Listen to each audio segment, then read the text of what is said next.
lebih baik daripada 1000 kemuliaan. Ada banyak orang yang mulia, ada banyak hal-hal yang dimuliakan, namun 1000 kemuliaan itu tidak jauh lebih baik daripada al-istiqomah. Apa itu al-istiqomah? Istiqomah adalah melakukan sesuatu secara terus-menerus. Jadi sebaik-baik perbuatan adalah yang istiqomah walaupun dia sedikit. Maka dari itu insya Allah saya akan menyampaikan sekarang 4 amalan yang bisa kita amalkan, yang dimana amalan-amalan itu insya Allah dapat membantu kita untuk masuk ke surganya Allah Subhanahu wa ta'ala. Yang pertama adalah sebagaimana hadis Nabi sallallahu alaihi wasallam, man qara'a ayatal kursi dubura kulli salatin maktubatin lam yamna'hu min dukhulil jannah illa al-maut, atau dalam riwayat lain illa ayyamuta. Artinya adalah barang siapa yang membaca ayat kursi setelah selesai sholat wajib, setelah selesai sholat wajib 5 waktu, lam yamna'hu min dukhulil jannah illa al-maut. Tidak ada yang bisa mencegahnya masuk surga kecuali kematian itu sendiri. Kecuali kematian belum datang kepadanya. Maka dari itu setiap selesai sholat 5 waktu, seburu-burunya kita, sesibuk-sibuknya kita, usahakan minimal ayat kursi jangan sampai kita lupa. Kenapa? Karena janji Nabi sallallahu alaihi wasallam, man qara'a ayatal kursi, siapa yang membaca ayat kursi dubura kulli salatin maktubatin, setelah selesai sholat wajib yang 5 waktu itu, lam yamna'hu min dukhulil jannah illa al-maut, pasti akan masuk surga. Penghalangnya hanya kematian saja. Ustaz, bagaimana kalau seandainya kita banyak dosa, entah banyak maksiat, yang penting kita sudah mengamalkan apa yang diperintahkan Rasul, insya Allah akan membantu kita masuk surganya Allah Subhanahu wa ta'ala. Jadi itu amalan yang pertama. Amalan yang pertama ini sangat-sangat penting. Sepele namun banyak yang meninggalkannya. Sepele gampang diamalkan namun banyak yang meninggalkannya. Dan bahkan banyak orang yang tahu tentang amalan ini tapi tidak mengamalkannya. Alhamdulillah. Maka dari itu mulai pagi ini kita berniat.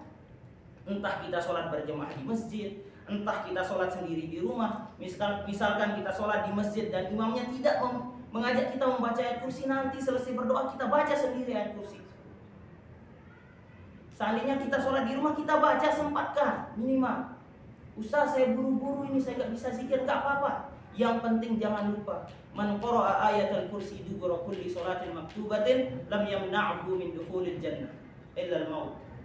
Kemudian amalan yang kedua adalah sayyidul istighfar. Sebagaimana hadis Nabi sallallahu alaihi wasallam yang ada di tadi pagi saya lihat di statusnya Ustaz Dim kemarin.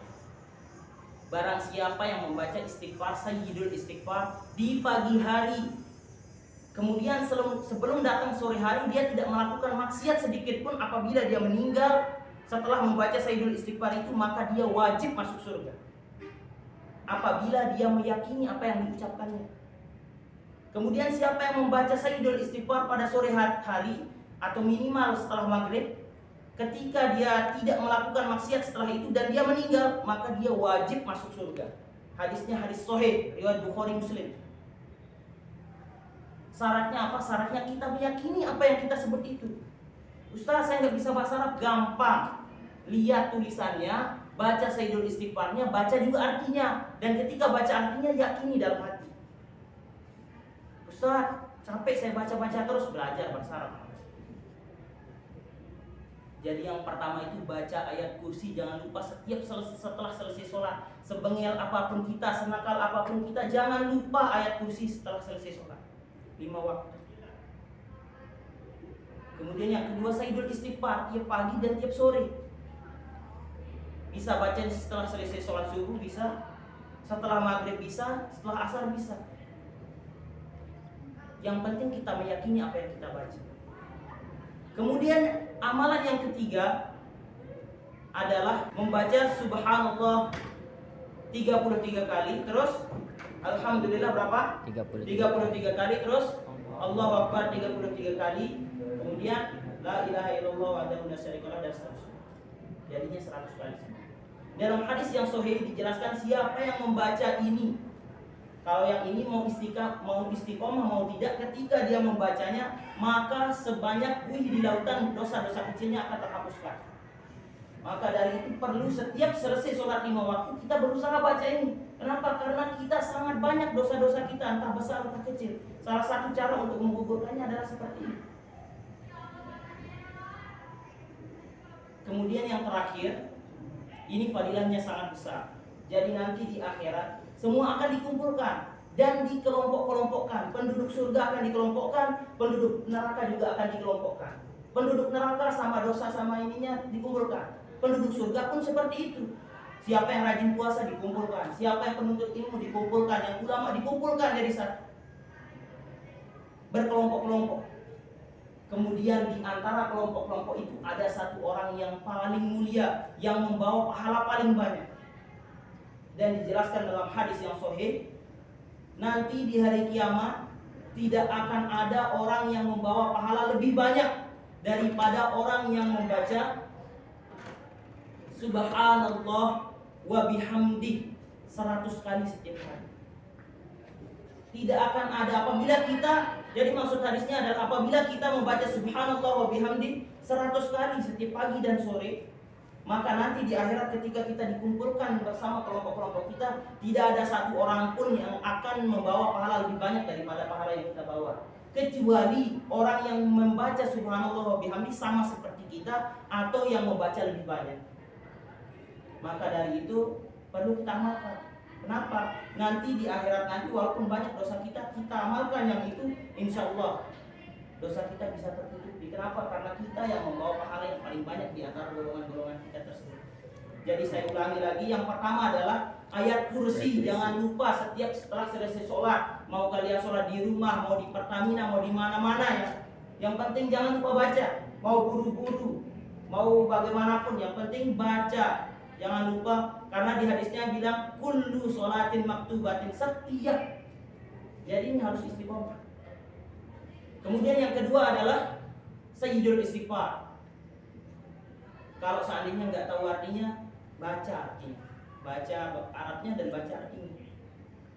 Kemudian yang ketiga adalah baca zikir setelah selesai sholat, menghapuskan dosa-dosa sebanyak 7 kali. Kemudian yang terakhir baca Subhanallah wa bihamdih 100 kali pagi dan sore. Dan tempat hebatnya apabila kita sakit atau dalam perjalanan, kalau seandainya kita istiqomah nih baca, tiba-tiba pada suatu hari kita sakit, kita nggak baca pada saat itu, tetap malaikat akan mencatat sebagaimana yang biasa kita lakukan.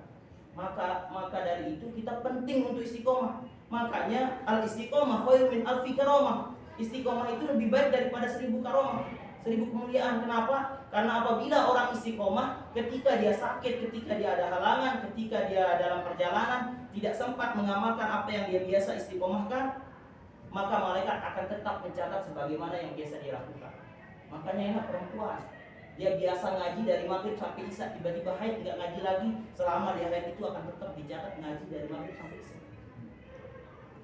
Sama seperti kita misalnya, kita tetap biasa 100 kali Subhanallah wa bihamdih pagi dan sore. Tiba-tiba pada saat itu kita keliling Lombok, ada acara atau ada keperluan, kita sempat baca, tetap malaikat akan mencatat sebagaimana yang biasa kita lakukan.